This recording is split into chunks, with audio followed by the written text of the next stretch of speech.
Hi everyone, this is Anime Soirée, and today we're talking about Attack on Titan, Season 4, Episode 5. Came out today.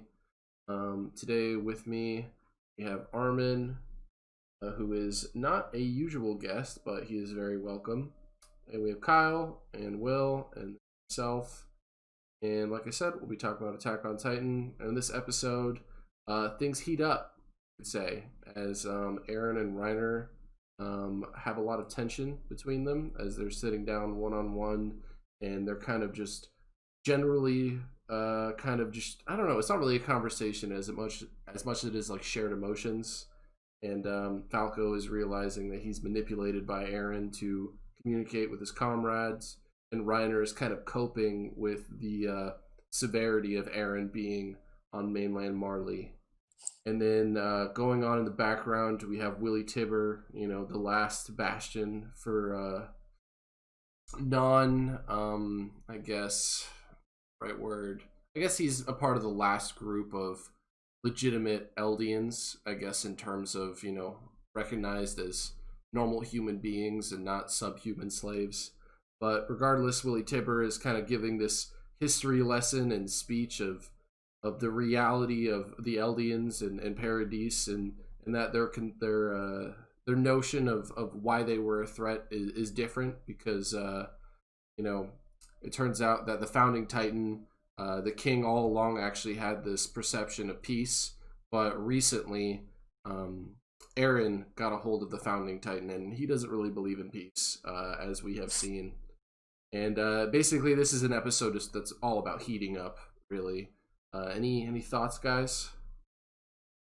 I Yeah, I thought mean, the this is episode did the a great job of building tension, and I thought it built tension to a great point. I originally thought like that moment was going to come at the beginning or the middle of the episode, just because I guess I didn't realize how much dialogue there was before that, and I don't think it felt dragged out at all. I thought it built tension quite well, and you have different things going on different times.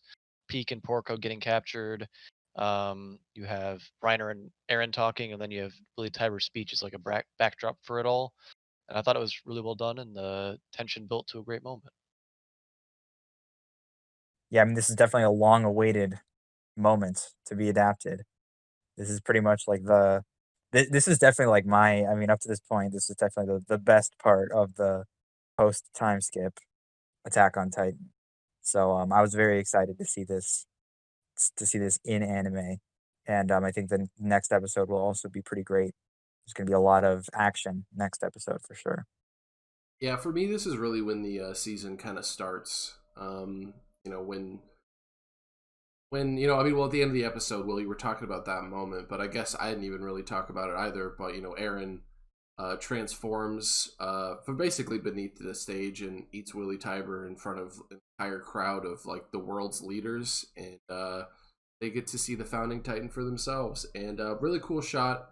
It was kind of done in like slow mo at the end, but I think they're kind of saving whatever animation they have in store for us to be for next episode. So I'm gassed for the next episode. I've been waiting so long to see this upcoming episode be animated. It's gonna be so sick. Yeah, I definitely got the same impression as you. Like they're definitely saving all the cool animation for the next episode and maybe the episode after that. Like these are going to be some pretty amped episodes. I want to see the Warhammer Titan now. Yes, exactly. They've been teasing us this whole season of the Warhammer Titan, and I want to see that bad boy. Bring him out. Bring him out. Where is he? And they even say it in the after the credits. They got the preview for the next episode, and they say Aaron's facing off with the Warhammer Titan, and it's just like, oh yeah, let's see it. Yeah, if my memory serves me, and it does, no doubts. Yeah. Um, guess we could talk about like I mean, you've like all the different things going on. I guess we talk about like Porco and Peak getting captured. That's pretty important. They're led on by this tall, mysterious soldier that Peak seems to think that she has seen before. And that seems like it'll play a pretty important role. And then they get led into a house and trapped underground. And that's pretty important because they're out of the picture for whatever Aaron's up to. So Seems like Yeah, a that's just very well orchestrated event that's going on here. It's just, you can't expect anything less from the Eldians. They've been oppressed their entire lives, and they get one opportunity, and it's just so hyped to see them like set up for like a good revenge, like clapback. And all my Eldian fanboys out there, they've got something to root for finally. yeah, exactly. Like this is definitely something that when I was reading this after the time skip, I was like, all right, this is cool and all. Like I'm glad that we're seeing like what's outside the walls, but like when are we gonna get back to my boy Aaron? And so, this is just a very, very cathartic moment. And seeing that like it's not just, Aaron being mad, but like he actually has like a plan. He's clearly put the pieces in place necessary to do exactly what it is that he wants, whatever that is, which we'll find out very soon. Um, but yeah, I really like Aaron's planning, like that he planned ahead and shit. Um, and I'm excited to see the next the next stages of that plan. yeah. And then he's been sending letters to his allies, he says, which is pretty Hmm. hype because that means everyone else is probably hanging around. Um, and then I don't know. Well, something I want to touch on was like the voice acting, like Reiner and Aaron especially. Like Reiner's voice actor has been killing it this season. Like he plays the character of like very emotionally disturbed and He's a not broken really quite man. sure. Yeah, a very Yeah, Reiner broken is a man for a role. broken man. Like when he's crying to him, saying like "I killed your mother," like that was a pretty cool moment. I liked that a lot. Yeah, I mean, honestly, you're right. I didn't really get that emotion from the manga. I knew that Reiner was upset, but I thought he was putting a face onto it all. But I think this episode really solidified in my mind that Reiner is not the same kid he was when he even came to the wall. Like all those years ago, and joined the recruits. He is very much a changed person, and I love seeing that shit. I love seeing character development like that. And one quick note, I love the continuation of the Willy simping. Willy was just literally giving a history of, Eldians and Marlians, and you look into the crowd, people are crying. They're literally brought to tears by Willie's amazing performance. Willy is, he's a cut above the rest, really. Willie's the cool kid, dude. He's beloved by the people. Dude, I love how even like Aaron, like when Willie says like because he drops the same line that Aaron did like way back in season 1 where he's like because I was born into this world. And Aaron like when he says that, Aaron like looks up and he kind of like gives a little smile. He's like, "You know what, Willie? You're a cool guy even though I'm about to eat you. You're pretty sick." And I like that even Aaron cannot escape the Willie simping. Yeah. Everyone Other Aaron lines that I liked were I mentioned this to Armin and Kyle earlier, but one of the lines that I liked when I was reading the manga was like, Reiner's like, "Back then you said you'd kill all of us with the worst deaths possible," and Aaron's like, "Oh, I said that." I forgot Didn't about forget I it. said a lot of I shit when forgot I'm about angry. that. Yeah, I got pretty heated. Don't worry about that part. And I love that line, and it was delivered perfectly. Yeah. I love how Aaron just, he mouths off when he gets angry, and he gets angry basically every other chapter. Yeah. And this is a much more cool, calculated Aaron that's had 4 years to steam about things and think and plan. Yeah, exactly. And it even shows with like he's able to control his the cut on his hand. Like he doesn't transform immediately after. He's just like he cuts himself as like a threat basically. Like if you Yeah. fuck up, I will transform. And that keeps like the tension in the room, which is really cool. Yeah, I Yeah. really love the Aaron development. Um, it's long awaited. Being in an anime is so satisfying because the last 3 seasons, I feel like Aaron. People praised him for his like abilities, but at the end of the day, his judgment was always questioned, and this is the first time in this story that I'm looking at Aaron, and I just feel like he is in complete control of the situation 100%, and everyone around him is kind of anticipating what he's going to determine, where it feels like before Aaron was kind of along for the ride, and he did whatever he could to adjust the path ever so slightly in his favor, where now it's nothing like that. And when he's sitting with Reiner, and Reiner is just breaking down, and he's just staring at him emotionlessly, you can only imagine that what's going through his mind is very calm and relaxed, and what's about to happen is 100% like from his determination, and which it feels good. It just feels It does feel really good to just have Aaron, like, look at Reiner slightly menacingly, and Reiner just breaks down in tears. Like, especially compared to the last time that they had met before this, they were, like, actually, like, on equal footing and fighting, but now Aaron just has he completely has the upper hand. Reiner is just he's just powerless before Aaron, and it's pretty great. The vibe that I got from that scene, especially when I was reading the first time in the manga, because Aaron's looking down on Reiner as Reiner's like crying on the floor, and I definitely got the vibe of like Asuka looking down on Shinji, going pathetic. Yeah, And I really want to see a fan made like cut of that where Aaron's looking down on Reiner and just says pathetic. yeah. I mean, to be fair, Reiner is looking pretty pathetic in that scene. Yeah, very well. I mean, he's had a rough couple years. Had a rough time. Come on.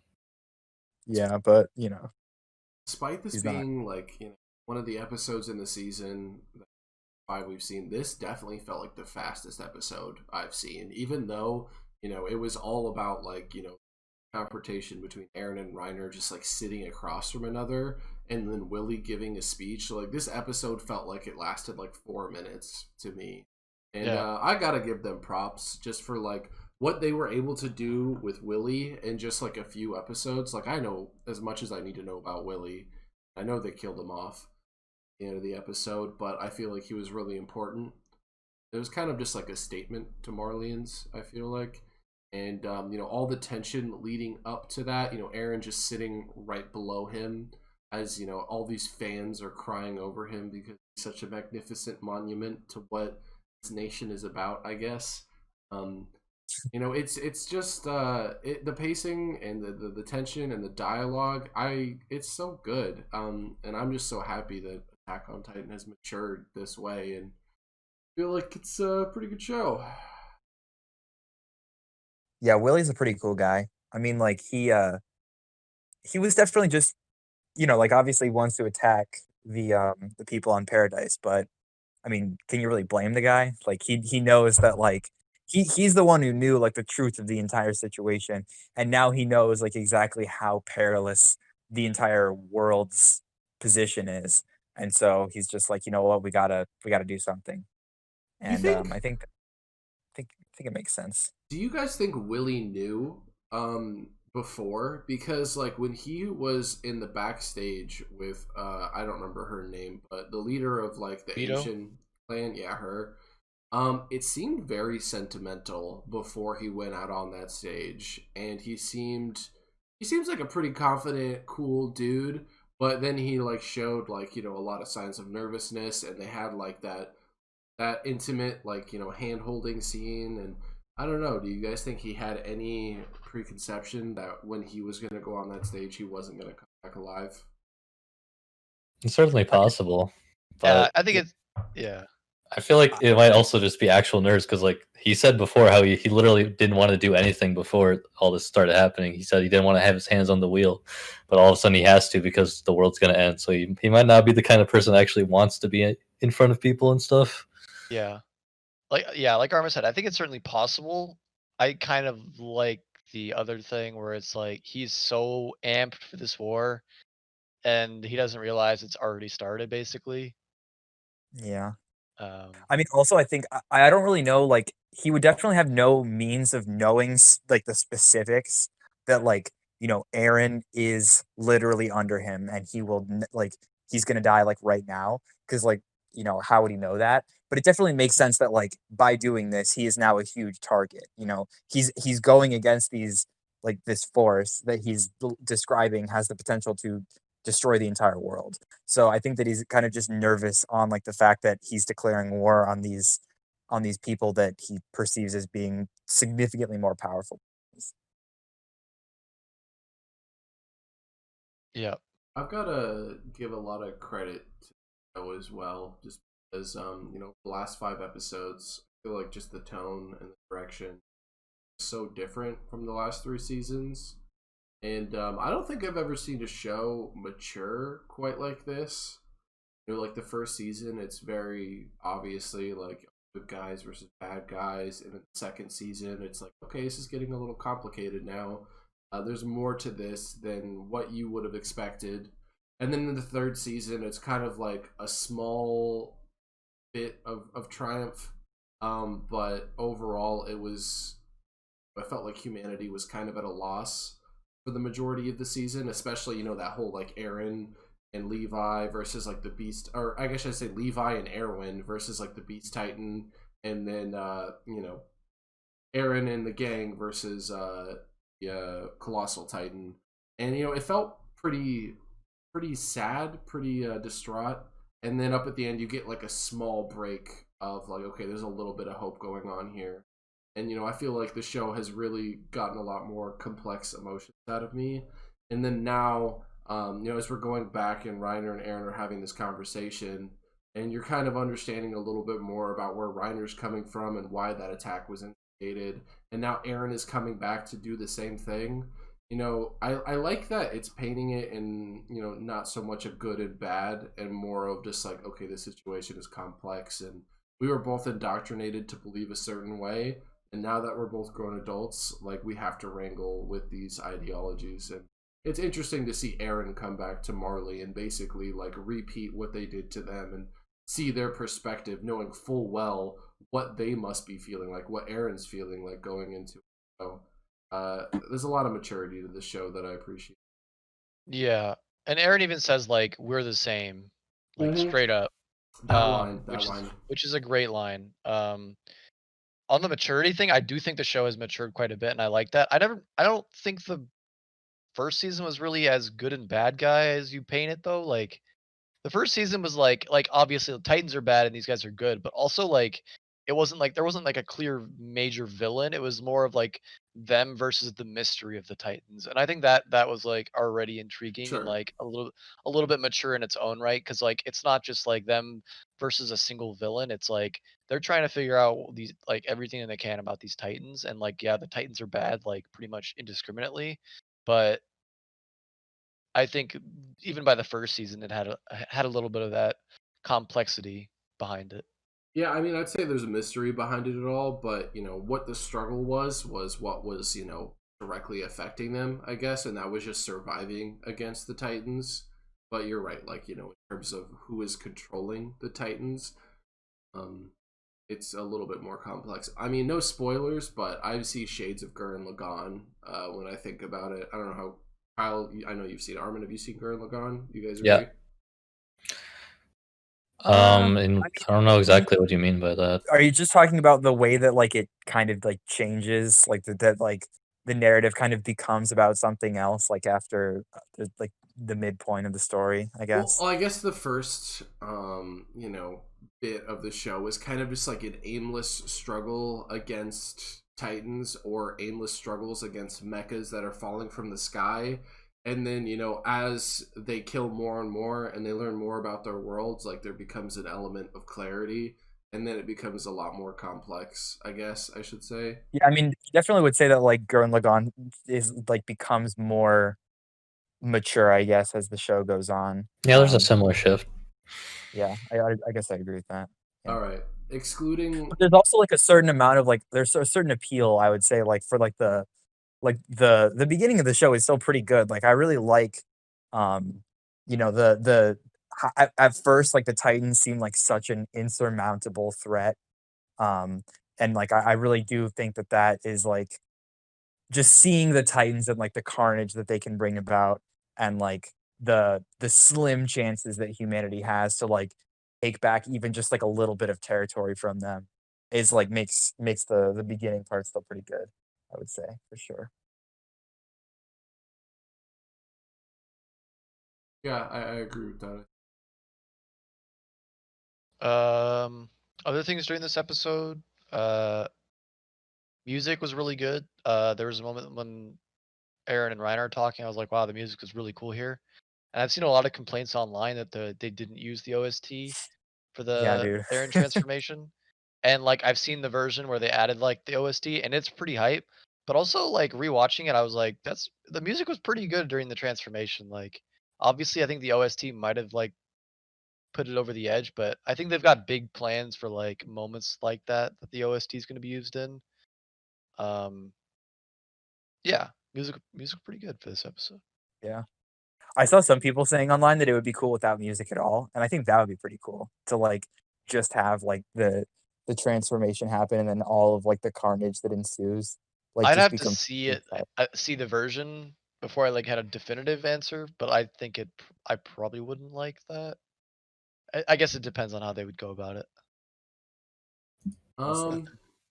I did this last week, and so I'll do it again this week. But last week I just asked like kind of a question about the show, kind of like more for fun. I'm gonna do the same thing again this week.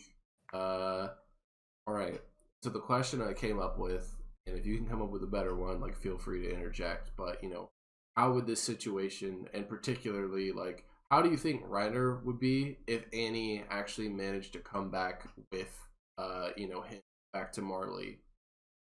Do you think like how would Reiner be as a character right now? Like would he be a broken man or? Yeah, like, do you think he'd be a broken man?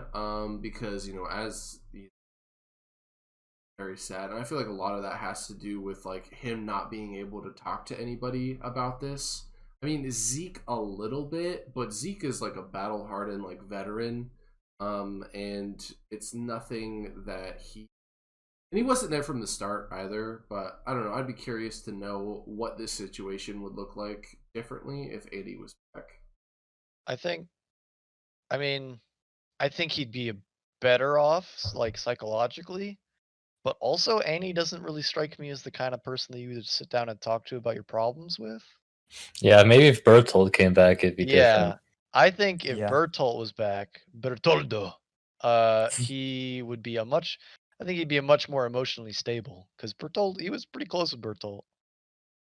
Yeah, Yeah. Bert always seemed like the more collected out of the 2. I mean, like, especially, like, just from, like, the very first moment that we, like, find out that they are actually the Colossal Titan and the Armored Titan, like, Reiner's the one who just fucking spills the beans out of nowhere, and Bert is like, "Reiner, what the fuck are you doing?" Yeah, it's like, why what are you saying, dude? Are we doing this right now? Yeah, yeah.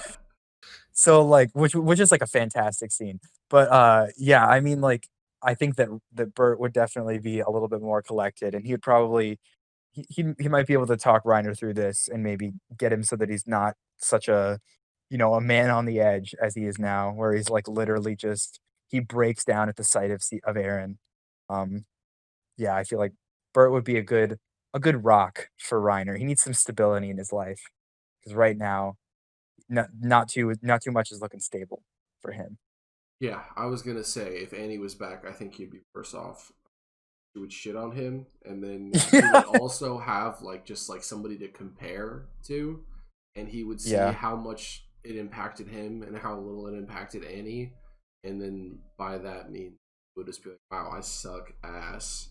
Yeah, I mean, Annie's kind of a bitch, so I feel like she'd be mean to Reiner a lot. Like the circumstances that would allow Annie to escape might change her character in a way that made that she'd be a bit more sympathetic to Reiner's issues, but at the same time, like I agree that she would not. She'd probably give him a hard time because like he was the one that wanted to continue with the mission.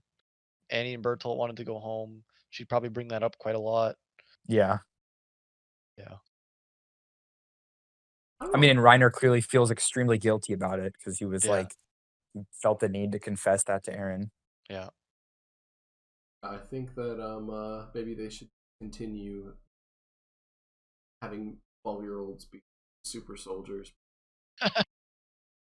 Yeah, That was the smallest brain idea. Just send 4 like 12-year-old kids to on our most important mission without any It is adult supervision. strange that they keep making kids Titans. You Yeah. would think old people. I mean, it might be an issue. Like maybe people, the older they get, they can't pilot Titans as well. But like, you would think old people towards the end of their lives would be like better choices, or even middle-aged people. Yeah, Like, at least why like would you want kids that then you yeah. cap their life at 13 years? They haven't lived their life yet. Yeah. I mean, I I feel don't like think they're Zeke too is the concerned most about their competent. lifespan. It's just like competency, like Kyle just said. Yeah. Yes, Zeke is like he's like the best one. Like, Maybe they're and more he's the oldest. brainwashed, more passionate. Maybe. I don't know. Maybe it's just because this is on some level a series for children, so they need to have kids. Yeah. Yeah, I Whoa, guess. Kyle, this is the most sophisticated show I've ever seen. Okay. This, yeah, this is high literature, guys. Yeah. You One have to have thing, the teen protagonist for an anime. one thing I forgot to bring up, I wanted to bring up, was when Willy like spilled the beans about the history, said everything you know is correct. Fact, us Marlians do not have a hero named Hughes. He was fabricated by the Tibber family and King Fritz. They seemed okay with that, and they seemed to accept it immediately. And just knowing what I know about information in general, I mean, we didn't get that much confirmation that I'm saying is the case, but there was no booze, there was no yelling. In fact, they were excited by the news. But Dude, you forget who said it. I It's know that's Willy Tiber, bro. Like anything It's that he my says, boy Willy. the masses will just eat that shit up. Yeah. I think I guess. the impression that I got was like the general Oh. people, like all the representatives were like kind of in shock by it. Like that was kind of the impression that I got when they were crying. They were like, this is kind of like big news. But then it like goes to like the generals and stuff, and they seem to be like kind of talking pretty seriously about this.